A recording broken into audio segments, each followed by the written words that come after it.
Gentlemen, we have 1 minute until it is officially 9 o'clock, although we are now streaming live, giving our guests time to join us on Five Guys on Live.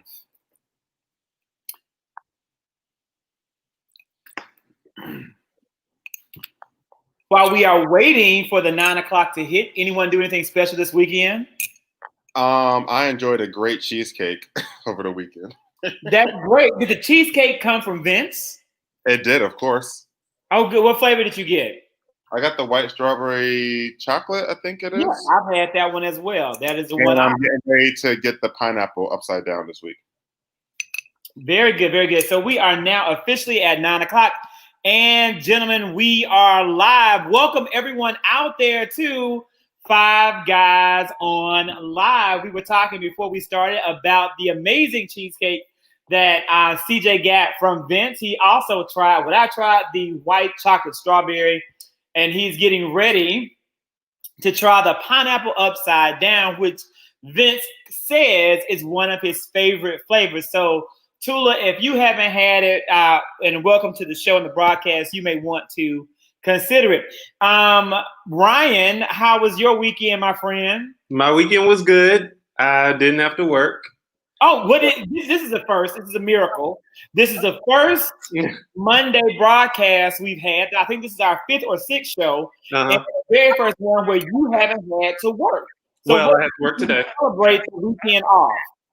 Yeah, I had a great weekend off. I did work today, though, 10 hours. But what did you do over the weekend to celebrate?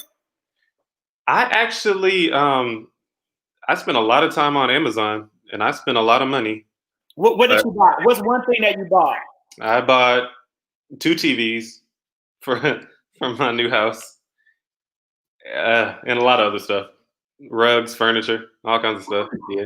Well, congratulations. And just to think about how last week you were complaining about essential workers not making enough. Clearly, someone's making more than enough in the pharmacy.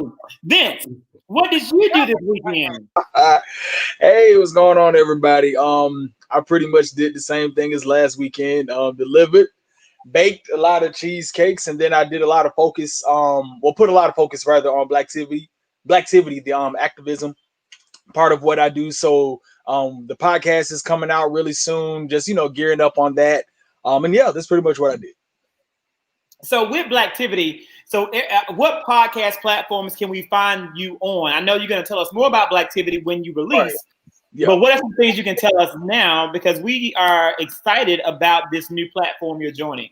Definitely. So for those of you all who aren't familiar with Blacktivity, about, I want to say early July, I did a social justice conference, and I had some phenomenal speakers. We tackled many, many great topics that affect the Black community. And so what I decided to do was flip those IGTV videos into audio, and then I did some professional enhancement and recordings around those. And that's going to be the first installment of the Blacktivity podcast. So it's going to be on Google Play, Spotify, and Apple Music, those main 3. And then I plan to continue to have more speakers, more guests, just tackling different dynamics and topics about the Black community as, time rolls out. So, yeah.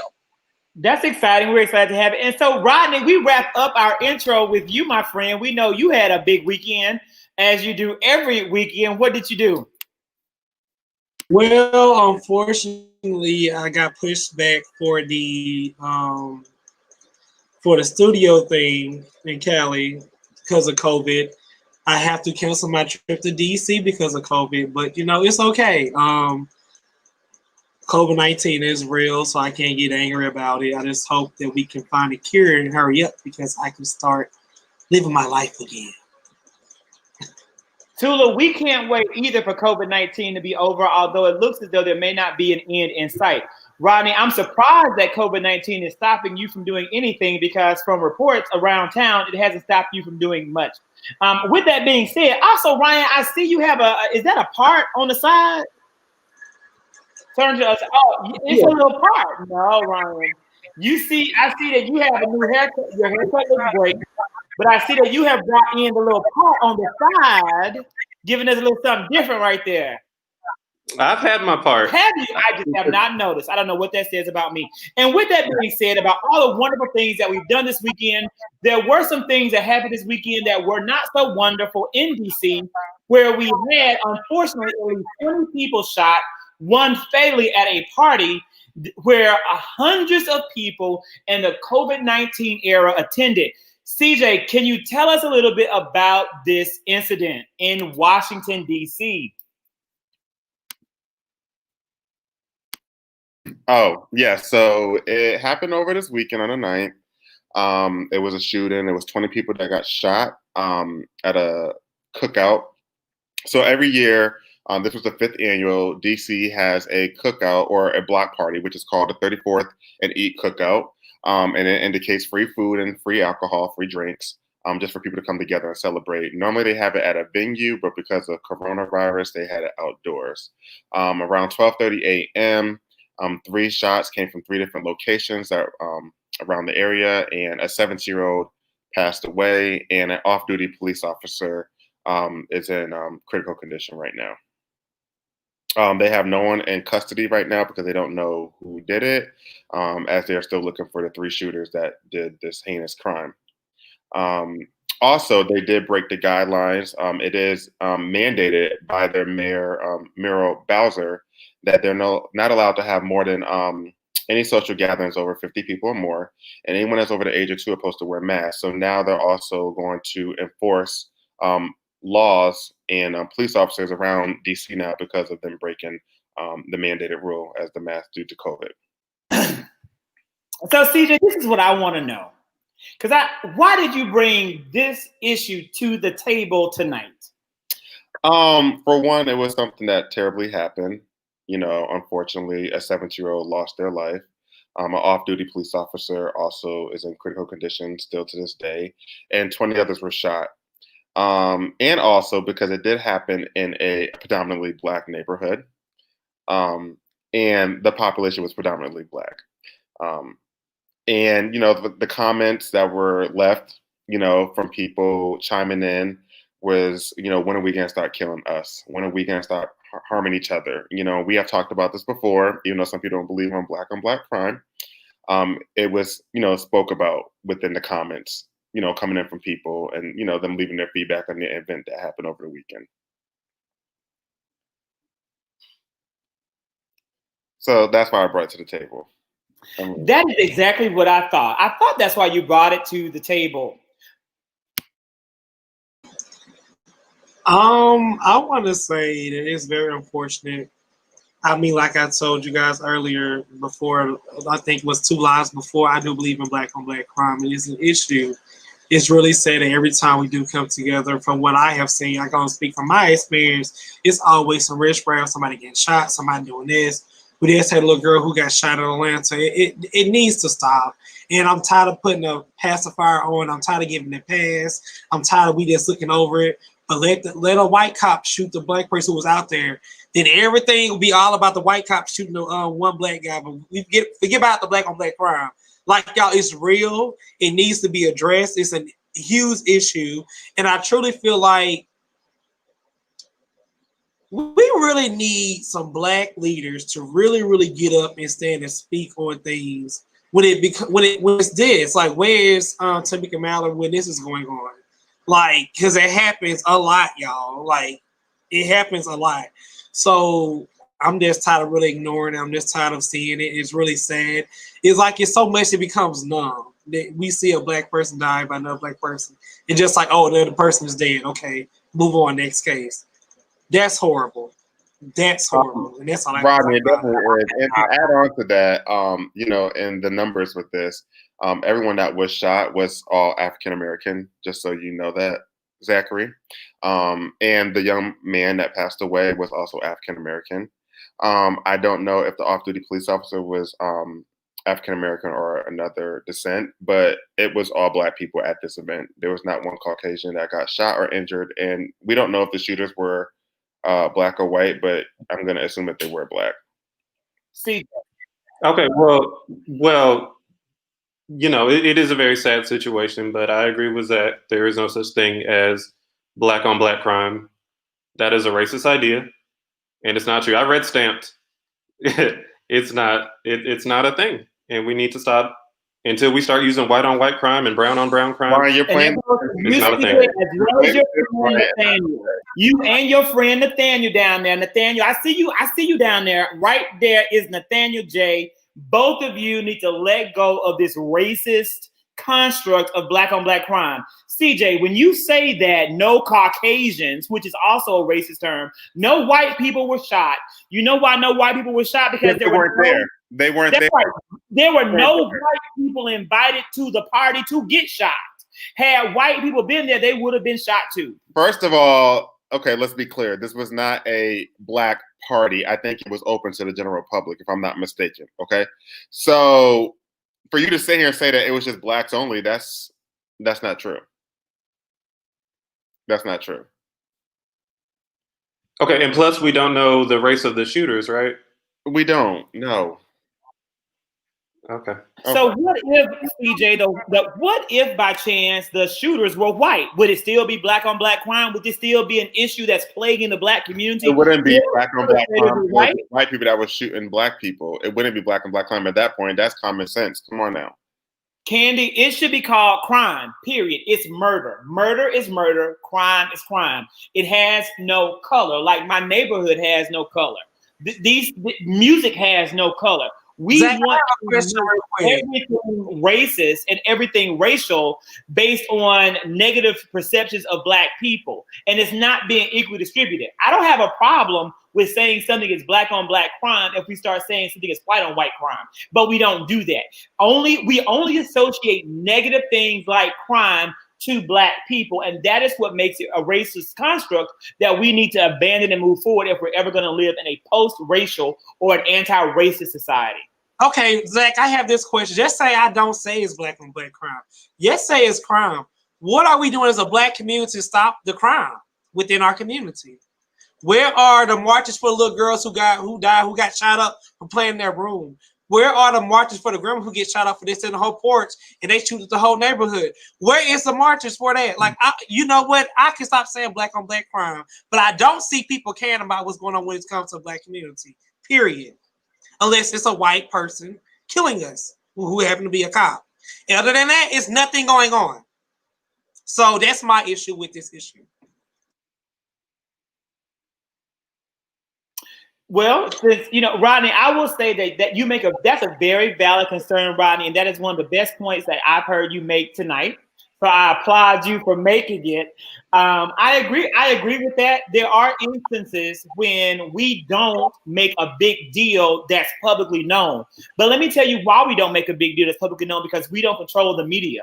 That is why I'm on this platform, so we can highlight those types of things. That's why I'm creating and working to build up 3+1 Media as a whole.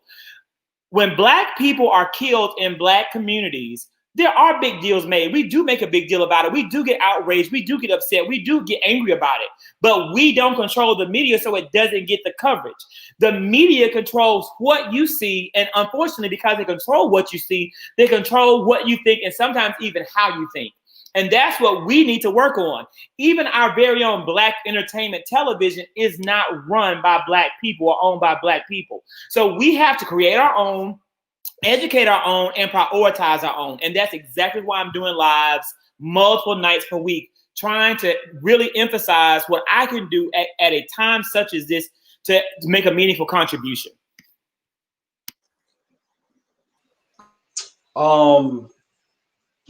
Yeah. I agree with Rodney with what he said about, I guess, how much we decide to make noise and, become passionate or irate about what happens in our own community. But me looking at this story, I sort of saw some other potential issues outside of, it being in a black community and our neighborhood. For me, it's sort of a reflection on the police and the community leaders, as well as the event promoters. Want to definitely hold them accountable, being that we are in the middle of a pandemic, and that the guidelines is that we shouldn't have, or you shouldn't have any groups larger than 50 people, but we see this nationwide. We continuously see just many groups and events still gathering people outside of the 50-person limit. So the fact that in the report that I read that, you know, this event was marketed on Instagram and that a lot of the officers and you know, the government or whoever, the officials saw that this was happening, but you sent a very small amount of officers that clearly could not handle a 400 person crowd, you know, that definitely speaks, you know, to the leadership on that end. Another thing is as it relates to the community itself is just the community leaders.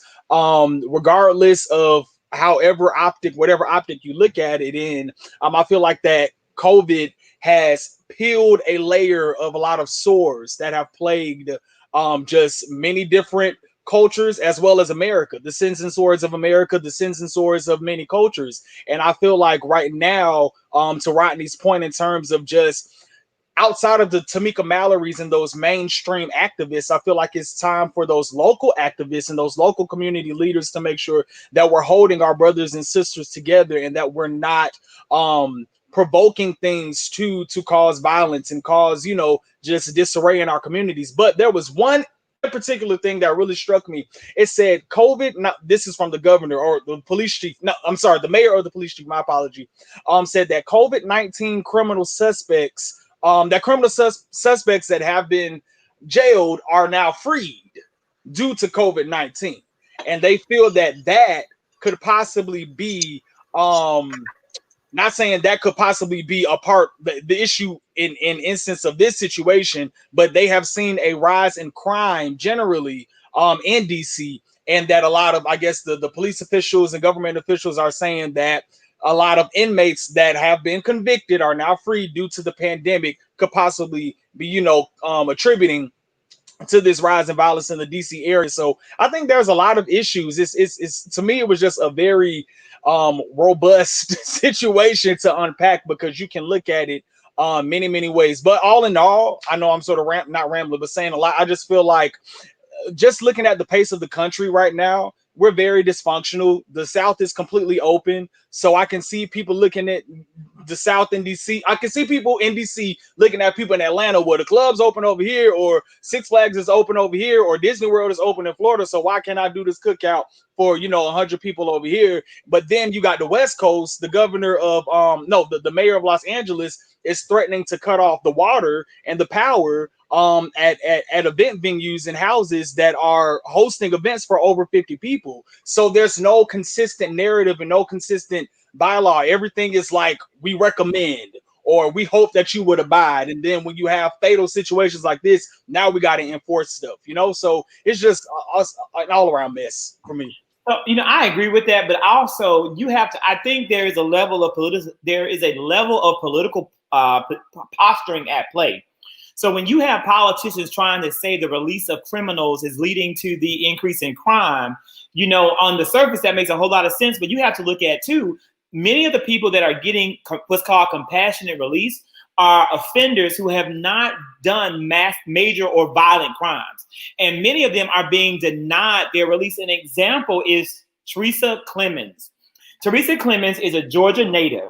She was being held in prison in Florida for a 46-month prison sentence for fraud.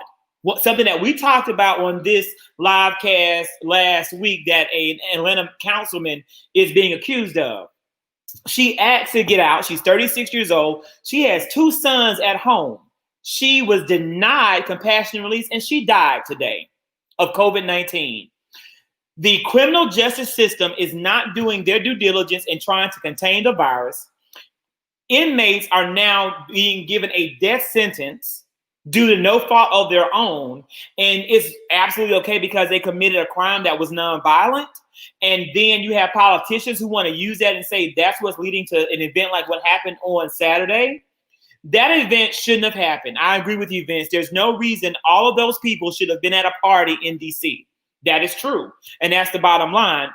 But again, to say that the crime happened as a result or can be in any way connected to race, to me, is a false dichotomy and is a racist construct that is in the minds of some people, and even some people who are on this live cast. Now, yeah. I did also want to make sure that we speak the name of the fallen. His name is Christopher Brown. He's 17 years old. He has he's a father of one child and actually has one on the way. So I say that to say, and I'm speaking to all of the viewers right now, we, regardless if you look at it as black on black, nothing, whatever the case is, we need to stop senseless crime, period, point blank. Okay. Killings, all that stuff, it really has to cease, because I don't know how many times we have to have these conversations and see these headlines about just the innocent people that are completely irrelevant to any beef, don't even know what's going on and why you beefing with XYZ, have to be shot. And now we have a child that hasn't even been birthed into this world that is going to grow up without a father, because people don't know how to communicate effectively. People don't know how to apologize. People got beef, whatever the case is. This senseless killings in whatever community you are a part of or choose to represent needs to stop. Okay. COVID is enough. We already got a pandemic that is steadily erasing a lot of people, and we don't need just random acts of violence to in addition to things that we're already trying to handle and prevent, that's out of our hands. You get what I'm saying? So I really wanted to speak to that point too. Let me ask the group something. Do you guys think that the pandemic is making people going crazy and making people want to do all these kind of, terrible acts? I think people are bored. People that are losing jobs, people that can't, don't have income coming in. I mean, what are your thoughts? You're asking if COVID is causing people to act crazier than normal? Yes. Maybe some people are cooped up and feel a need to escape and express themselves, and they want to go out and shoot. And like, for example, 4th of July, people were doing fireworks all the way until 3 weeks after 4th of July. They just were bored. They just want things to do, and they're just out and about. So yeah, it's possible that that's contributing to increased crime. But as Vince stated, there are many reasons other than COVID, and it all has to stop, regardless of how bad you feel being cooped up, whatever the excuse is. Oh, I agree with you 100%. 100%. And so again, and like Candy highlighted, and again, it reiterates my point about the media, and the media showing what they want to show to make you think and feel a certain kind of way. Just this past, and we also perpetuate it, right? So on this live cast, we're talking about the shooting in DC, but what we're not going to talk about is Rebecca Dishman and Sean Finnegan. Rebecca Dishman and Sean Finnegan invited a young lady named Rebecca Paxton to come stay in their house and have a wonderful sexual tirade with them. They tied her up, they raped her multiple times, and then they killed her. All 3 people were white. This would be an example of the white on white crime that we don't talk about. These types of incidences happen every single day. White people kill white people at the exact same rate, if not at a higher rate, than what black people kill black people, but we don't know about it. We're not reading about it, and we're not looking into it. The stories may come across the screen, the stories may not come across the screen, but it still happens. But when you have a shootout at a black party, it's going to make national news. It's going to be sensationalized. And that is my whole argument, my whole point about black on black crime not existing. Crime is crime. But let me tell you what is existing and what is on the surge and on the increase is that today, coronavirus has exceeded 5 million cases in the United States of America. And the discrepancy and the divide of coronavirus among the black and brown community and among people who are living in poverty, earning a living or less than living wage, has increased significantly. Ryan, what are your thoughts on this disparity and on coronavirus cases reaching or exceeding 5 million today? This is just excessive. It's more than I ever thought that we would reach, even in this pandemic. The article I found it's a very sad article. It started off with discussing the activism of Miss Pamela Rush, who on several occasions hosted U.S. lawmakers at her home and testified in front of Congress describing the crippling poverty and the huge racial disparities and health disparities that her community of Lowndes County, Alabama suffers with on a daily basis. She lived in a $114,000 mobile home that she could not afford. There was a completely full septic tank that was overflowing. So she had open sewage in her front yard, obviously poor air quality and no access to cleaner fresh water. So she testified in front of Congress 2 years ago, and she died from COVID in July. So this community, Lowndes County, Alabama, has about 10,000 residents. 72% of them, I believe, are Black, and they make up most of the COVID infections and deaths. Another case, these 30% of them live under the poverty line, and 12% of them are uninsured. There was an account of a young man who had COVID. I don't know if he knew he had COVID. I'm sure he assumed he did. But he had gotten so sick that he had to drive himself to the hospital. And as there is no hospital in Lowndes County, Alabama, they have to travel miles for those people who want treatment. He had to drive miles to the hospital. By the time he got there, he had developed pneumonia in both his lungs and was delirious and had a fever. He was lucky enough to survive, but not everybody has been so lucky.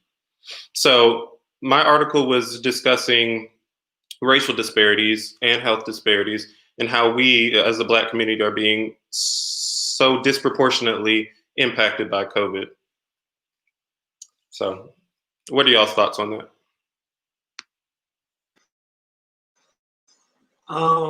This really was really a sad and touching article for me. Just with me thinking about my classmates,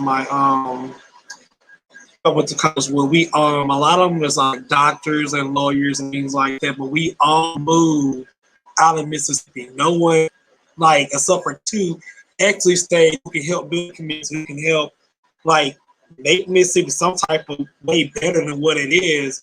But because we were so tired of in that poverty line where you were just talking about and living poor, we want to get out and go live somewhere else where we feel welcome, where we feel like our dollars can matter and things like that. And I really wish, and I could blame myself as well, that we really don't leave our communities like how we was raised up. Like, I really wish we can come back and like build clinics and build things that can really help our fellow people. If you're not going to live there, these come together as a collective and build something for your area. You know, because it's real. I mean, I went to school, I met somebody in Greenville, and they had a whole chicken coop. I was like, what in the world is this? Dirt road, riding horses? Like, I was like, this is real life for people. And these people are very smart kids. They make straight A's, and they got phenomenal jobs and phenomenal careers, but they're not moving back home to Whitmore, Mississippi, if you get what I'm saying. Like, they're living in Los Angeles, New York, and things like that. And so I guess we're trying to say, when we leave, we forget about people we care about most, which is our family. I have a lot of family that's out in Mississippi that's living very poor, unfortunately, who is underinsured and probably sick, can't afford to go to the doctor. You know, I know somebody went to the doctor for 6 days in Atlanta, and that hospital bill is $20,000. And that's with his insurance. So, like, it's just a problem all the way around, you guys. And I just want to say, it's a collective. We all have to fix that, unfortunately. We have to fix it. You're right, Rodney. And so people in Mississippi are living poor, but your internet connection is very poor. So I want you to think about maybe you want to log off and come back, because the whole discussion was very pixelated. And so I don't know what's going on.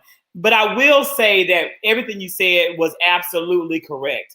And that is something that people need to really think about and consider when you think about when you go to the poll to vote. In Mississippi, a number of, and I want to say and give one thing that I found out, you can't vote early in Mississippi. If you can't go to the poll on election day, you don't get to vote. They don't have, early voting isn't allowed in that state.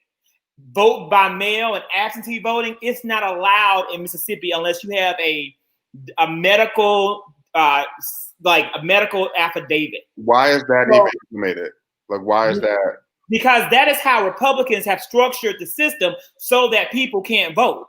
Because when you vote early, it benefits Democrats. When you vote absentee and mail, it tends to vote Democrats. Mississippi is a Republican-controlled state, and they want to maintain that by any means necessary. Well, let me ask you, So isn't there other Republican-controlled states, and they're the only state that actually has that implemented that they can't vote? No, they're probably multiple.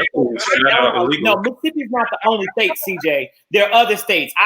My family lives in Mississippi, and so I researched it myself. I don't care about. I haven't researched that in the other states, so I don't know. Can't speak to it, but I know they're not the only state. I can only tell you about Mississippi based on what Rodney was saying. The thing is this: people.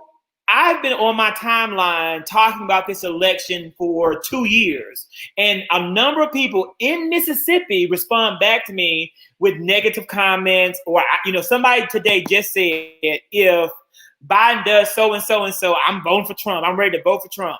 When you are your mama lives on that dirt road.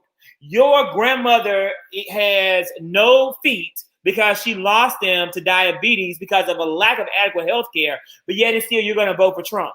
You look at Fox News and you're opposed to the Universal Health Care Act that the Republicans deemed Obamacare, but yet your family needs it more than anybody else. This is what we're speaking about, and it's deeper than these disparities. It's unfortunate that coronavirus or COVID-19 has brought these issues to the forefront of American society, but the issue is bigger than COVID-19. This is an issue of structural poverty, and it's called structural poverty because the system is structured to keep these people in poverty. I grew up on a dirt road, Rodney. My family had a chicken coop. We raised chickens to have eggs and to have chickens. So that was my life. That was my childhood. That's where my family lived and came from. We had 5 different fields where we grew food to eat. That was my life. And you're right. I have left Mississippi and I will not be going back. And I will do all I can to help other people succeed there. But there is no future for me. There is no future for me there. My family, however, feels different. I have a niece who is actually far smarter or more accomplished academically than I am. She's the first niece. She graduated from college with an associate's degree in biology before she graduated high school. So she graduated May 4th with an associate's degree in biology from East Mississippi Community College. Then she graduated valedictorian of her high school class 3 weeks later. She then entered into the University of West Alabama as a junior, and she's going to graduate in May, 2 years in the 4-year program with her bachelor's degree in biology, and then she's going to go on to medical school. Kelsey plans to return to our hometown, and that's where she wants to live, right there in DeKalb, Mississippi, where she can give back. That is her passion. So I think those things are a calling, and I applaud her for it. But that's not something God called me in my life to do. I can't go back.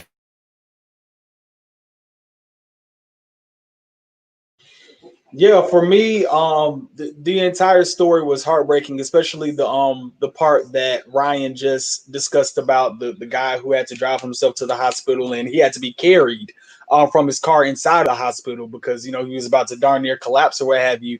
One thing that I just found extremely interesting, and this is me just coming into my own as an educated young man, black young man, and things are starting to jog on my brain or what have you, is but the right, the GOP, the Republicans, they always say that we're here for rural America, right? We're here for the middle of the country. What about Budweiser country? And for me, it's like, this is Budweiser country. This is rural America. So the very people that are enveloped into what you're saying that you're standing for, you're not even representing either.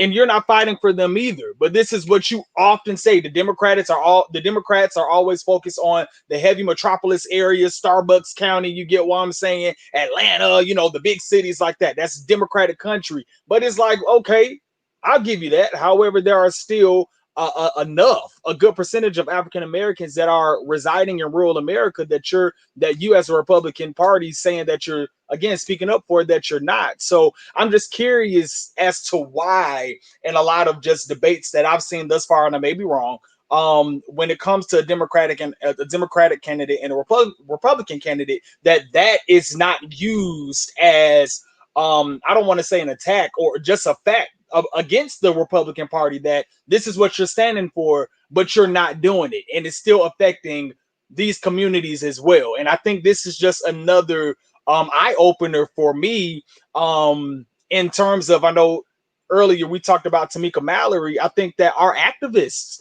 need to also look into these rural areas as well. You know, it's great that we are focusing on social injustice and police brutality, and all of that 100% matters. However, these people that have just become under the radar and the bottom of the totem pole, if you will, we cannot negate and forsake them.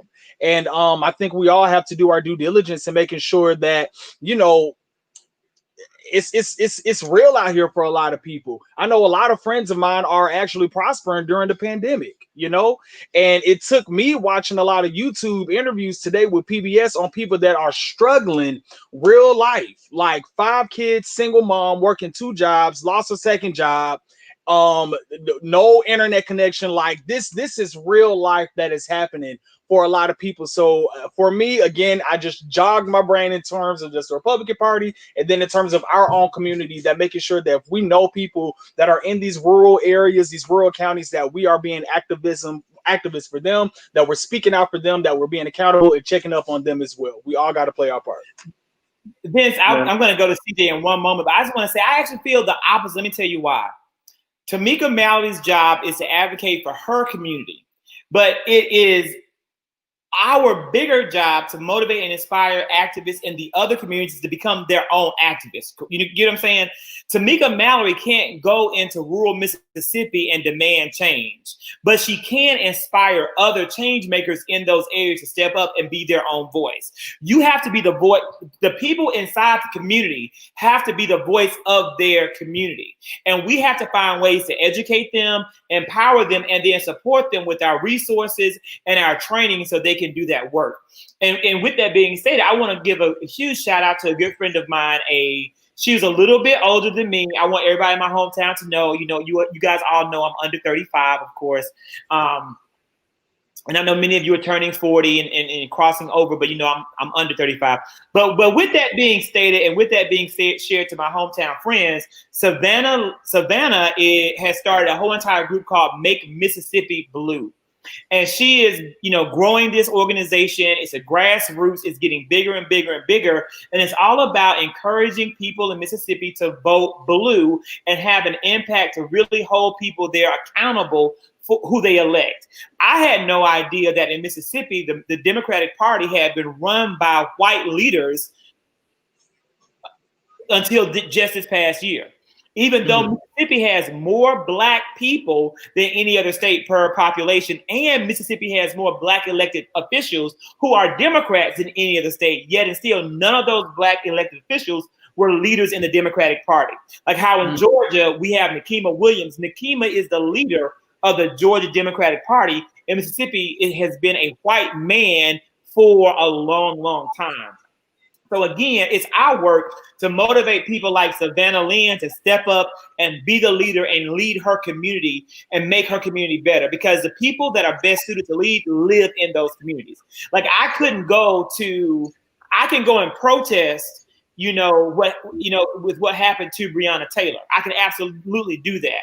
And my body and personhood could be there, but I would have no real place, or I shouldn't have a real place to be like the community activist, because that's not my community. My community is here in Atlanta. And so that's one thought of it. I was going to say CJ and then Vince. I disagree with that. Even though you're not up there, it is your community because you are African American, so you are a part of the Black community. So why would you say that you're not part of that community? Or you're not you're there in your body and presence, but you're literally not a part of that community? I don't see it as a Black issue or a white issue. It's about that community and what that community needs. And real change part of the Black community. That real change. No, the community isn't saying a Black community. I'm saying it's the rural lived in community that's right there. So in my hometown in Mississippi, I don't live there. I don't live in that community. So therefore, I can't bring about systemic long-term change when I'm not living and rooted in that community. That's why you have what's called community activists. They live in those communities and they do the work of making that community better. Making the community better, CJ, is daily work. It's not a march. It's not a protest. It's not a fly-by-night experiment. It is everyday work. Absolutely. That you push, and you can't do that if you don't live there. Well, Or that makes sense. No, that makes sense. But I feel like you can still do some part and put your hands and help. You can help. You don't think you can, or Yeah, I wanna that's say that's this, what I wanted to right there. Hold on, real quick. What So CJ just said is, at the end of the day, for me, it's like we have to make sure that we don't turn the blind eye and the deaf ear onto these communities. And like when I went to New Orleans, I had the opportunity to visit a plantation right off the I guess the coast near the Gulf or what have you. And on the route there, it was about like an hour 30 minutes away from New Orleans. Once we got to that rural country plantation side of Louisiana, it was a lot of black people, a lot of African Americans that were still residing there. And that was a wake-up call for me, because I'm a suburban guy and live in the city now or what have you. And in my mind, I'm like, well, clearly people will leave, once they get on their own and not return, this, that, and the third. But people are still living there and aren't able to flourish, aren't able to thrive, and aren't able to access the things that we are privileged and have the opportunities to access. So to like CJ's point, I say, even though we do not reside in these communities verbatim, there is still work and just things and resources, and even if it's just shining a broader light on these people that are affected, that definitely goes a long way, in my opinion. and I also want to say earlier too that when we have these rural areas and you have surrounding cities by them, and they're putting all this money into these cities to bring more money into the cities by adding more apartment complexes and stores and retail shops. Why aren't they putting this money into these rural areas to build hospitals and healthcare providers for them, so they don't have to worry about driving 30-40 minutes to get to their nearest doctor or to their local pharmacy? Like, why are they investing so much money into the city when the cities are already doing great, when you can be putting that extra money into these rural areas surrounding the cities? I don't understand that. Right. I wanted to piggy off of that, CJ. This question comes up a lot in my work. Like, how do we close the gaps? How do we create more access to healthcare? It's easy for us to say that these rural areas don't have access to healthcare. There's a lot of health disparities. So what are practical ways to close those gaps and create access to healthcare? It's a real question. Well, a big I part guess of I it just is want to say, hold on, Zach, real quick. I just want to say this. When you were talking about Tamika Mallory is like one of the black faces of the black community. So I truly feel like he is a leader. And people do fight. I feel like if she made her mission to go around to rural areas and bring about change to that community, it can be done. So I want to just disagree with you when you said that. Like, she is a face that people know, that people predict. So she put her efforts in other things. I think she would have a big impact on it. Okay, Rodney, your opinion is valid. Glenn, I want to also, before we move into the next topic, I want to say that you're absolutely correct. It will be a great day for both parties to have more groups that are represented and represented well among them. Many people argue about the two-party system and demand that there may need to be other parties affiliated. They don't recognize and realize there are factions in our parties that also have voice and should have greater voice at the table. And the Democratic Farm Labor Division of the Democratic Party is one of those groups. They're very active in some places like Minnesota, not as active in other places. But if they were active, that would be the organization that would give more voice and more fight for our rural areas and our rural communities. Ryan, Rodney, when you talk about having more access in rural areas, it comes down to electing leaders who are going to fight to make that a priority. And unfortunately, many people are not electing officials that have their best interests at heart. There are many people who are at the table that may not represent our best interests, and that doesn't only occur in politics, it also occurs in music with J.W. Lucas. Vince, J.W. Lucas says that Breonna Taylor ran a trap house. This is a producer who has worked with artists like Lil Uzi Vert, the now deceased Pop Smoke, as well as DaBaby, who is a Kirk. He's a Kirk. I can't deny that. Well, this producer said that Breonna Taylor ran the streets with drug addicts, that she ran a trap house, and that she got maybe what she deserved according to this man.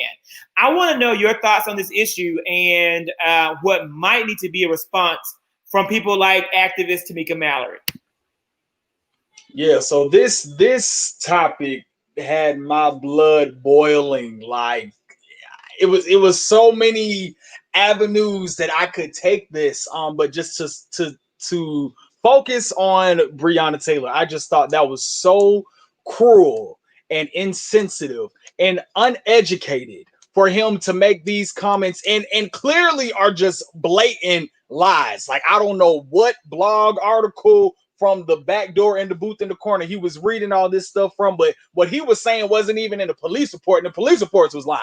Like the news and these people, credible resources, are reporting great things, great information regarding to Breonna Taylor's murder. So for him to produce these lies are terrible, and for him to feel comfortable enough to speak on our fallen sister, really for me was just a greater wake-up call in terms of him possibly being a cultural opportunist. Because I say that because the artists that you named, we know they primarily rap around drugs and this, that, and the third. So it's like, how are you degrading and accusing this person that's not even here with running with alleged trap people, which she didn't do, running in drug houses, which she didn't do at all, but yet this is the music that you're making money off of.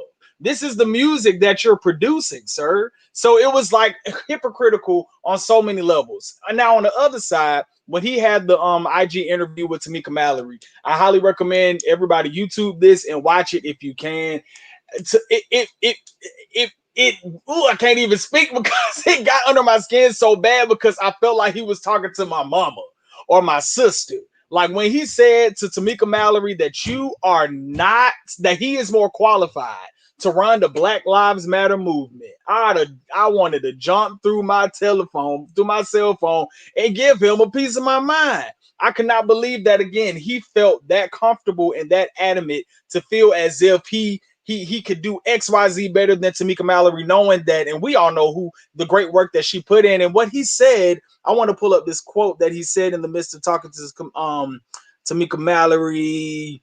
He said, shoot, maybe I lost it. Crap. But something along the lines where I feel that in this area of social climate, the racial climate that we're in right now, a lot of Caucasian people, white people, my apologies, they want to jump to unity. They want to jump to reconciliation.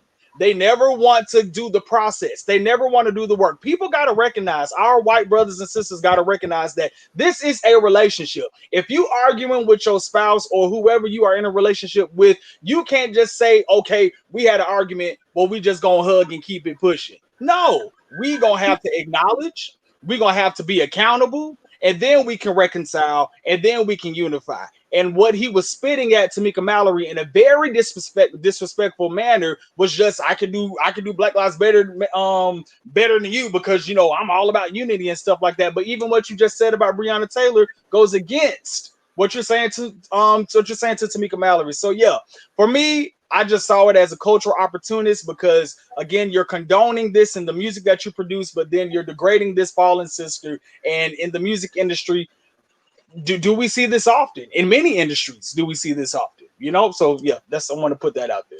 Pose that question. You know, I agree 100%, and I will say this: every white person doesn't have to be on board and want to move us forward at this moment. I hope that more join the fight. But I feel as though it's our work to work with our allies and those who want to be at the table, and we have a responsibility in the partnership to grow together and to evolve together to make our world a better world for future generations. My concern with this story is, why is JW even at the table? Because clearly he is not informed enough to be there, and he shouldn't be given a platform. When you talk about Candy, Tariq Nasheed giving him an opportunity to talk, this man shouldn't even have an opportunity to talk. When you say these types of things and you make these type of comments, you shouldn't be there. And Vince, this is why I am a supportive of cancel culture. This is why I believe in cancel culture. JW Lucas is the prime example of the kind of person who we need to cancel and no longer support. I argue we should not play his music, and I don't care if it hurts the baby, who is a Kirk just like me. I don't care if it hurts Lil Uzi Vert and he can't afford to get that, Kool-Aid braids redone. I cancel all of them because this is what is hurting everybody. And it's not just hurting the Black community. Guess what, people? It's hurting America. JW needs to be canceled. And that right there, you've given the prime evidence as to why I am all about cancel culture. 100%. And even just to add, he did lose his publishing deal as well. So he is losing endorsements and music opportunities. And I think for me, working in studios and as an artist working with a producer, and CJ, you could probably attest to this, you do develop a relationship. You definitely develop a rapport, a friendship. You're with them a lot of times, wee hours of the night, wee hours in the morning. So for me, I feel like he had to have, the reason why he has so much gall to make that comment is because in some backdoor conversation setting, he felt comfortable enough for saying that. I'm not saying that any of the rappers that we listed allowed him to do that, but somebody did. Somebody did. And that's something that we got to call out too. You get what I'm saying? But look at this, look at this, Vince. Like when Glenn says way too many people are saying these types of things. When you look on Twitter, you see these conspiracy theories and these lies and these accusations. They're running rampant. Anybody can make up a lie and it can just run wild. I noticed last week all of the ridiculous tweets about Oprah Winfrey. When I think about all the people in the world who have given of what they've been given back, very few people come to mind like Oprah Winfrey and what she's given. Yet and still, she is a target, and she's a target by Black men. Black men are constantly denigrating her, ripping her apart, and tearing her down on Twitter. The same thing now goes with possible vice presidential candidate Kamala Harris. Again, people take these rumors and they run wild with them and they retweet them and they want to go. And I don't really know there's a whole lot we can do about it. There is a portion of every population that wants to trend towards the negative. And there's nothing that I don't think we can do about it. It's just their mentality and it's who they are. But when you have that, I think all we can really do is combat it with the positive and be the light that can illuminate the world. And again, that's what I'm here for and why I exist. And when you talk about the light and when you talk about illumination, this young lady comes to mind. Cori Bush. Rodney, you are back. You got that internet connection. We see you bright and beautiful, young man. Tell us all about the one and the only Cori Bush, who made history last week in the state of Missouri. The people of Missouri wanted her to show them, and that's exactly what Cori Bush did. I'm just so proud of Miss Bush. Cori was running against a long-time Democratic person named Lacy Clay, who was in office for 20 plus years, 2001. Now, when you are in office this long, you guys, I really feel like it is an insult for anybody to come and run against you if you are doing the work in your community. However, this was not the point for Mr. Clay. Cori got up, used her voice, and made sure that her voice and the people were heard. They already campaigned about her, so she didn't matter. Who is she? She knew she don't put in the work. But it goes to show you we are tired of seat fillers. I said this before. And this goes back to rural Mississippi. We used to have people in seats are not doing nothing there. Why are you able to be in Congress for 20 plus years? Why is that legal? But presidents only have 2 terms. Why can you be a career politician? That does not make any sense to me. And also, I don't believe you should be 65 trying to run for some government. You need to be at home, focus on your health, focus on your good life, and spend time with your family. Let the younger people, I think 65 is the oldest, it need to be capped. This says me. don't see. I mean, I love Joe Biden and whatever, but he's old. Well, you know, Just call I it like just it want to is. say to everyone out there, I'm going to run when I retire. So I'm going to run for office at an older age. Like I am. I'm going to run once I have retired and once I have the financial wealth to wage a good campaign. I could run today, but guess what? I don't have the money to win. And it's a process. You can't just walk out and run for office. This is how look. This is how I feel. No, I don't see myself voting I for agree someone. with Rodney. Yes, 78 years old. Dante joins the show. Dante, we've been wondering where you are. Welcome, welcome, welcome. And as Dante chimes in, I'm going to chime out and refill my tea. I agree with Rodney 100%. See, I work with elderly people in their 60s, 70s, 80s. I don't want none of them running our country, running our cities. I think absolutely we need to let they have the right mind frame to even run a city. I do have the right mind frame to do that. Right, absolutely. We need to let the younger generation. We got more stamina. And I also feel like they're gonna run it the way they want to, more on an old school mentality and not what's currently going on. You know, I had to run back. So I put on my kettle to warm it up, but I had to run back. And so this is what I want to know. So tell me this, Ryan. Are you saying that John Lewis shouldn't have been serving in the United States Congress at 80 years old? No, it's time for him to groom somebody else. No. I said Ryan, Rodney. This my No. Not necessarily, but in general, older people, they lose their heat, they lose their stamina. Right. And there are plenty of young activists, young voices, young politicians who can, move us to the next step. I am going to run probably for the first time between the ages of 52 and 57. That's when I'm going to. That's not who we're talking about. I'm going to run. And let me finish. I am going to stay in that office until I die. You voted out. You can see every move. And I'm going to serve my constituents well. I'm going to give back to my community, and I'm going to make lasting change and leave a legacy in my community. And I am still going to be viral and be virile. I'm still going to have stamina like you wouldn't believe. How dare you say I wouldn't? And I'll show you at 80. That's fine. You can have stamina, Zachary, but realistically, a younger person can have more stamina and more enthusiasm to do what they need to be done as opposed to a person that's 80, 85 years old. Not to mention, they're probably going to have more health issues than a person that's more young. I can't wait for the young person to come and challenge me because they better have stamina and the brains to back it. Or I will you have the stamina to go against them in every debate, stage. I bring it on. CJ, it can be you. You can be the opponent. You can run against me. I will. All I'm saying is Joe Biden. You can step up to the plate too, buddy. I'm ready for you all. Joe Biden will be in his early 80s after he finishes his first term. There are just biological things to consider at that point. Right, Ryan. And thank you, Glenn. Shout out to Glenn. My coworker for tuning in. But yes, Ryan, I agree with you. There's too much to consider. Y'all gonna hate me. What is that?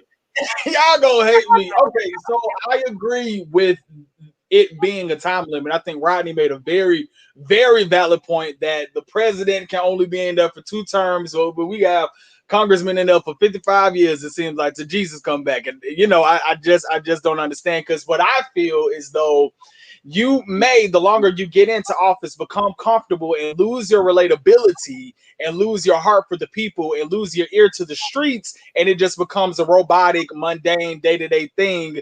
You get what I'm saying? But if you are of an age, if you will, because I don't want to sound like an ageist or what have you. If you are of an age and you are your ears to the streets and you still have a heart for the people and stuff like that, I feel that you should still have the opportunity to run and uphold your position, because we have this opinion about older people in office or older people running in office, and you want more younger people and stuff like that. But then last week we see what Antonio Brown did. So it's like you have to pick your poison per age demographic. So Brown's also younger though. All I'm saying is, regardless if you are younger or regardless if you are older, there is still going to be some criticism or some ways to improve or grow on, or in whatever capacity. That's just how I feel. Let me tell y'all this. I had a wonderful pastor growing up from ages newborn to probably 15. He was the best pastor ever. But guess what? Pastor got old.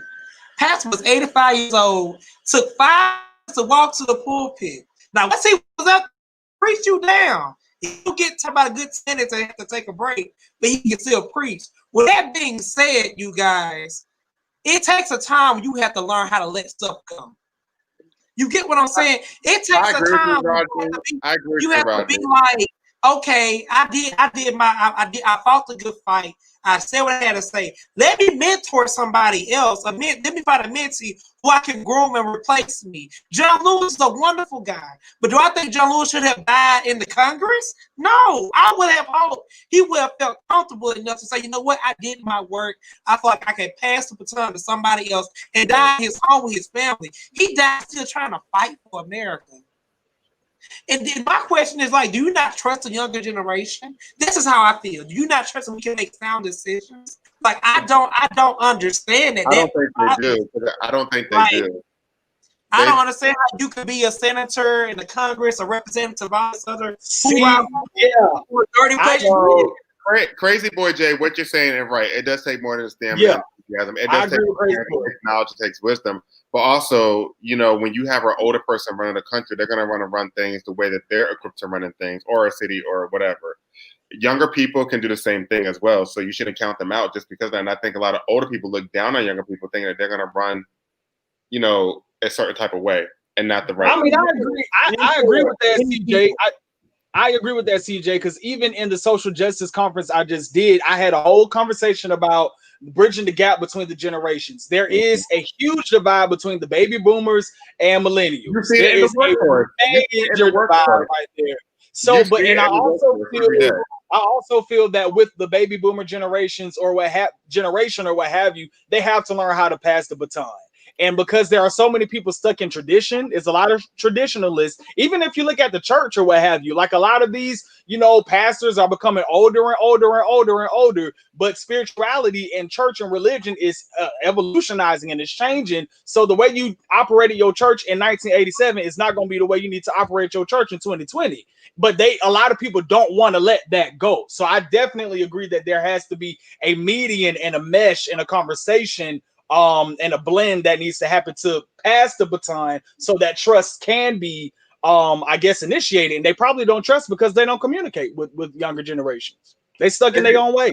Crazy Boy Jay, you can't have it both ways.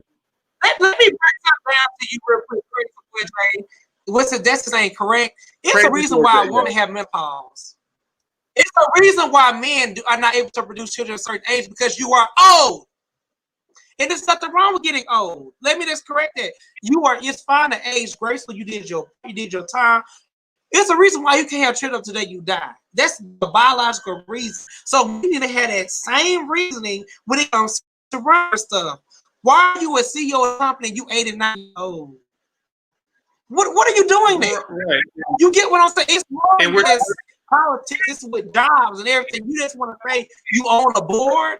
Go home and read a book and enjoy your life of travel. Because I'd be damn. Okay, well, let's hope.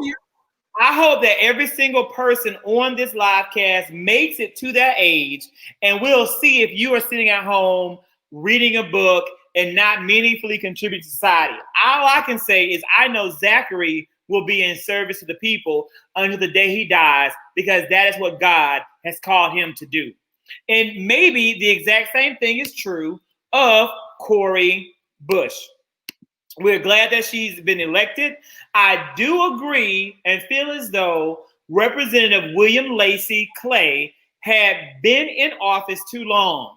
He was a legacy elected official, and that his father had served in that seat before he held the seat, and they had been in power for a long time. But ultimately, I do believe that the opinion of who should get that seat isn't a matter of age. It is a matter of the constituents they represent. The people have that right. So, CJ, Ryan, Vince, and Rodney, feel free to never vote for an established, seasoned, experienced candidate because of age. But trust and believe, we're going to still be there. We're still going to run, and we're probably still going to win. And Dante, we know that Rodney has had some internet issues. Why don't you give him better internet access? Did you have it last week? And I like how you posted my brother posted. You did not post it coming for you last week. I'm gonna call you out right now. You wrong for that, but it's okay. And I hope I'm freezing up by saying this.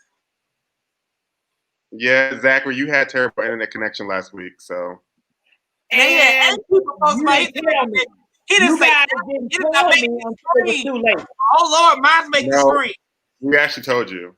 No, CJ. What I said was last week, I said I will log off and restart the whole live cast because that way I had to reset my router because of storms.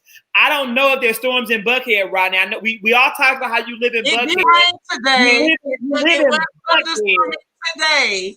And so perhaps that storm in Buckhead. My internet connection worked just fine, and we live in the same area, so don't blame it on that. So I wanted to add this in regards to Cori Bush. I'm glad that the topic was submitted because I just found it completely ironic. On Netflix, she is featured in a documentary that I recommend everybody watch called Knock Down the House. It also features Alexandria Ocasio-Cortez and other potential Democratic candidates. They were basically chosen just because they had a heart for the people. They weren't career politicians. A lot of them didn't even have a desire to be in politics. I forgot the name of the particular group that reached out or how they were nominated or what have you. But the documentary pretty much just followed the whole election cycle, their campaign trail, and really got to know a lot of the people that we're talking about, including Cori Bush. So I didn't want to put that out there. And then just to focus on this, because we got to uplift our Black sister. This is a story of hope. This is also a story that change is here and change can happen. I know it looks like it's very difficult right now, and it looks like that we are in a defeated place or what have you, but this is a win. And so it is my prayer that she definitely gets elected and that she makes change. She was homeless. She used to live in a Ford Explorer with her husband. And she protested. She was a big advocate and protester during the Mike Brown situation or happened or have you in Ferguson. So this is a definite win to actually validate what I think the group or the majority of the group was saying, is because you have the willpower, if you will, to be out there in the streets and you're protesting and you're with the people. You're with the people. You're serving with the people. And like she said on her CNN interview, St. Louis had something to say, and they said it, and they put her in there because she was with the people physically. Yeah. Vince, I 100% agree with you, and I think it is absolutely a positive thing that has happened. What I want to know from the group is what happened on Friday from your president, Donald J. Trump. Was that also a positive when he signed an executive order that may or may not have teeth, that may or may not bring financial relief to the millions of Americans that need it from the pandemic that he is allowed to surge out of control? Was that a good thing? I want to open the floor as we talk about President Trump's executive order to extend unemployment benefits so that now Americans who are getting the $600 a week will still receive compensation at a $400 a week amount, whereas student loans will still be deferred and the moratorium on evictions will continue. Additionally, his executive order provided for the payroll taxes to not be paid by some employers if they opt into it. I want to know what your thoughts are about this and what this means for us as Five Guys on Live. And I'll just blow this picture up one time. So take a good look at that face. That's your president. That's not my president, but with the taxes, President Donald J. Trump. So with the taxes, actually, it's only a 2%, which you have to read more into it. So it will not be completely like no federal taxes coming out your check. It will only be a 2% decrease if you make under $100,000. And I think it's to every employer. To my knowledge, it was, but it is definitely only 2%, so it's not going to be completely tax-free federal taxes. With the extension of the unemployment, so he's continuing it, right? And he's giving people the extra bonus of 400 and not 600, correct? Is that? Yes. So that's a good thing. I think that's a good thing. I mean, people need to continue to get the money that they need. He's allotted for $400 as the maximum allotment, and 75% of it's going to come from the federal government, and the other 25% should come from the states. Although there was no plan to give states additional money, as we probably the states can't handle it. As you probably already know, state tax collections are significantly lower, and most states don't have the funds to provide their own operating costs in the pandemic that our president allowed to cycle out of control. So to think that they're going to be able to put more money into a economic stimulus for unemployment is, to me, I think that's a far-fetched idea. Additionally, I've talked to people in other states beyond Georgia. Many of them have not even received unemployment benefits the first time. They've applied, but they've never received $1 of unemployment help. I want to say this. I don't care if he stole this from Democrats. I don't care if he stole it from whoever he stole it from.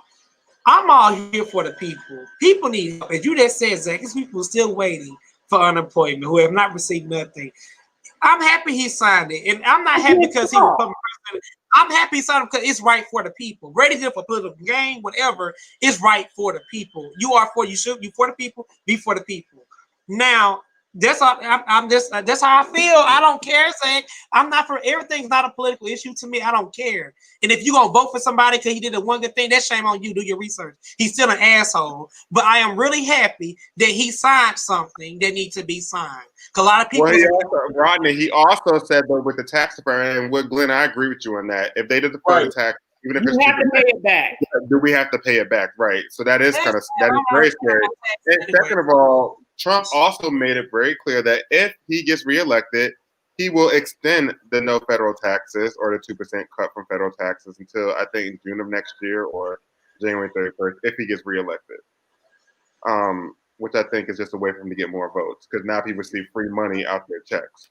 Which I hope. Well, shame on people who are going for free dollars. Like that's shame on you. But at the same time, it's people who really need this money. So I don't care who he's sold the idea from. If you're working and making under $100,000, I'll just wait to the end. If you're making $95,000, what and you're single, what are you really? You're not hurting. You're not hurting. I'm talking about for the people unemployment. That's my argument. I don't care about the rest. It has nothing to do for.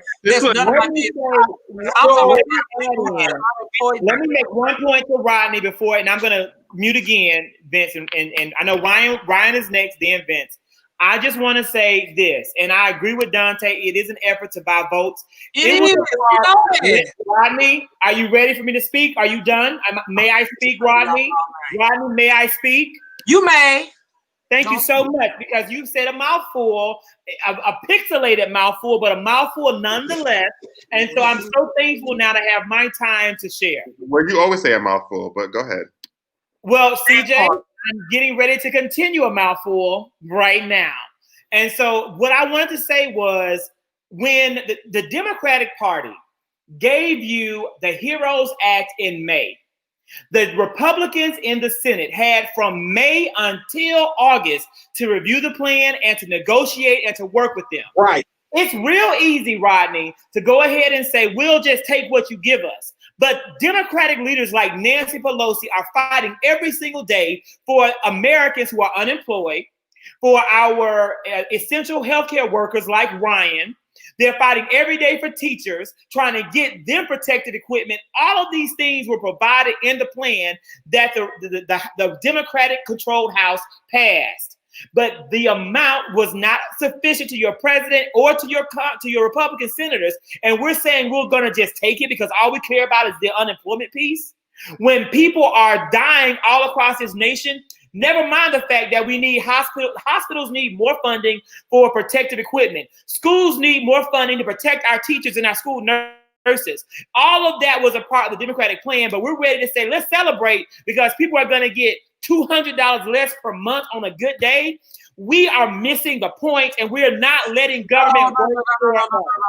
See, this is what bothers me with you people who are just so political and all this mess. Like, and I ain't mean to say mess because y'all are very poor people, but when y'all so darn political, what do you tell a hungry baby who's hungry and like they ain't got no money in their house? I'm not gonna congratulate anyone who's supposed to do their job. Nancy Pelosi got voted to do her job. So did Donald Trump. Even if he stole every damn idea from the Democrats, if you do your research, you will know that it's stolen.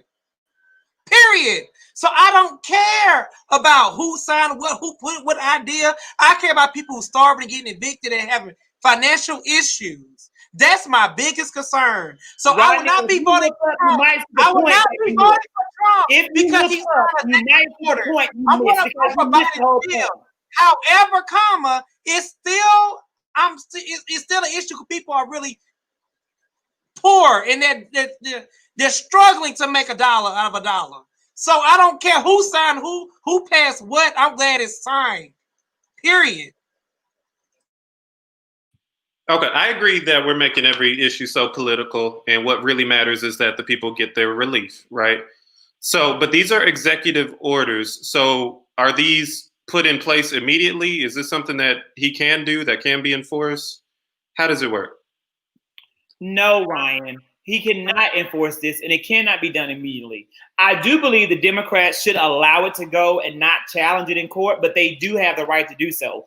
These are not rights guaranteed to the executive branch of the American United States government. These are the rights that are in the legislative branch, which is controlled by the House of Representatives and the Senate, not the president. He has overstepped his bounds, and he has gone beyond what he is legally authorized to do. However, good politics would probably negate to just let it go, let it be, and let the chips fall where they may in November around this issue.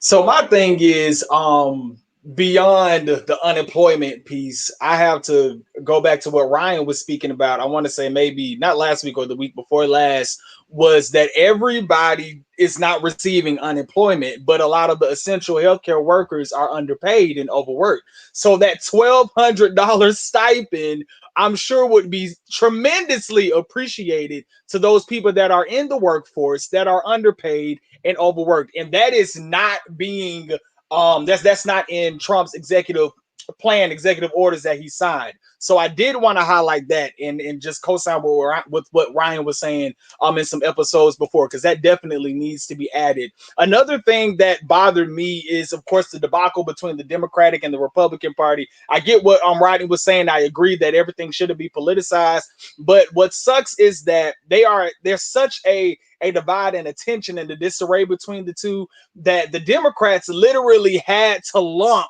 so many other things into that proposed bill, because the Republicans, if they were to, I guess submit it isolated or per event, per situation, that things would be sitting on Mitch McConnell's desk and not be passed. So it's like, okay, we have this act that we want to extend, so we definitely need COVID relief. We need more testing. We need things to assist our school reopenings.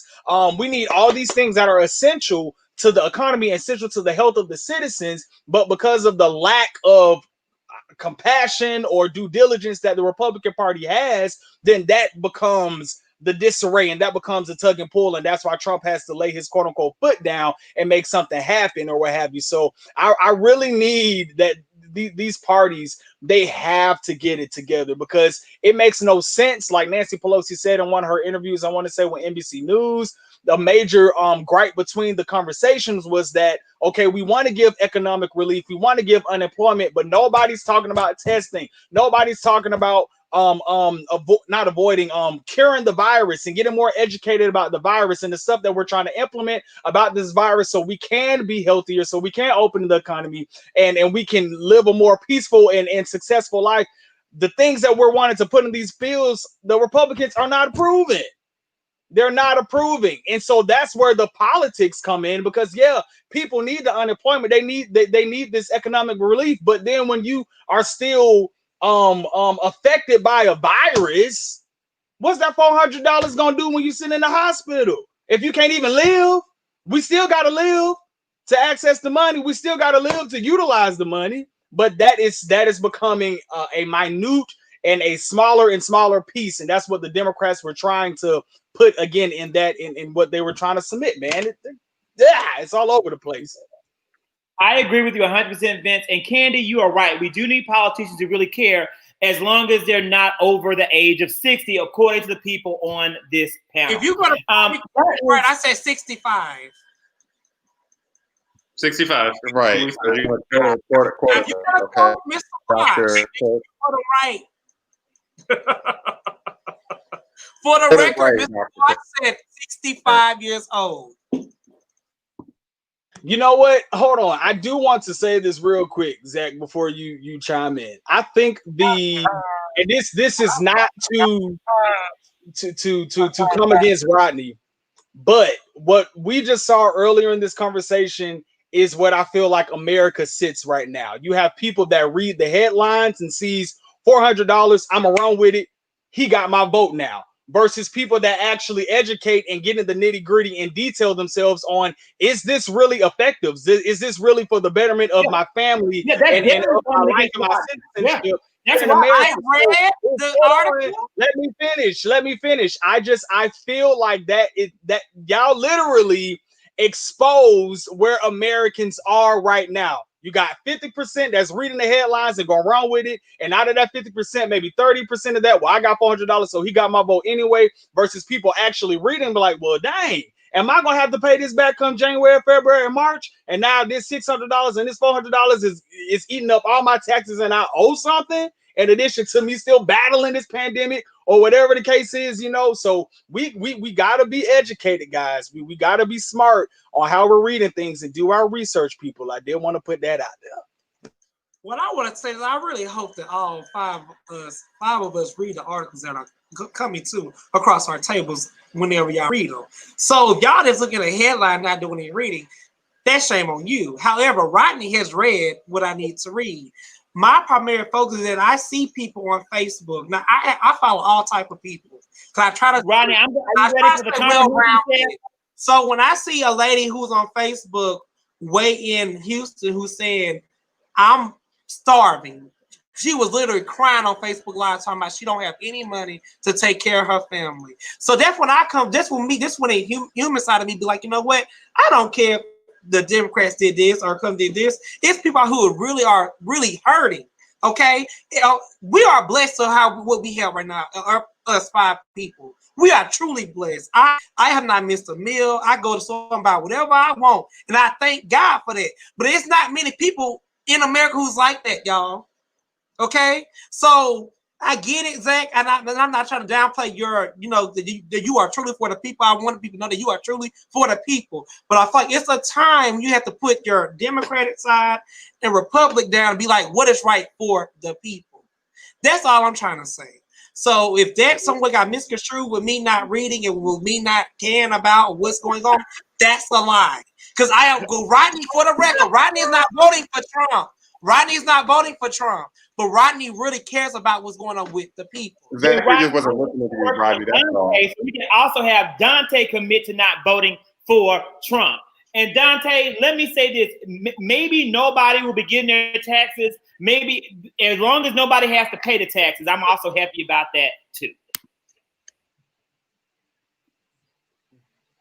And That's thank good. you, Marcus Edwards. We do want to ensure that everyone reads. We put all the articles and topics in a group chat, and we have plenty of time to read, digest, study, and get our facts in order before we come to you as a public.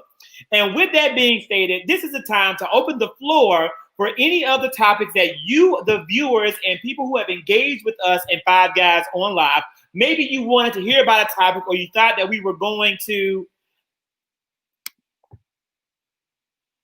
This would be a good time to open up a thing that came across the desk but did not make the docket tonight.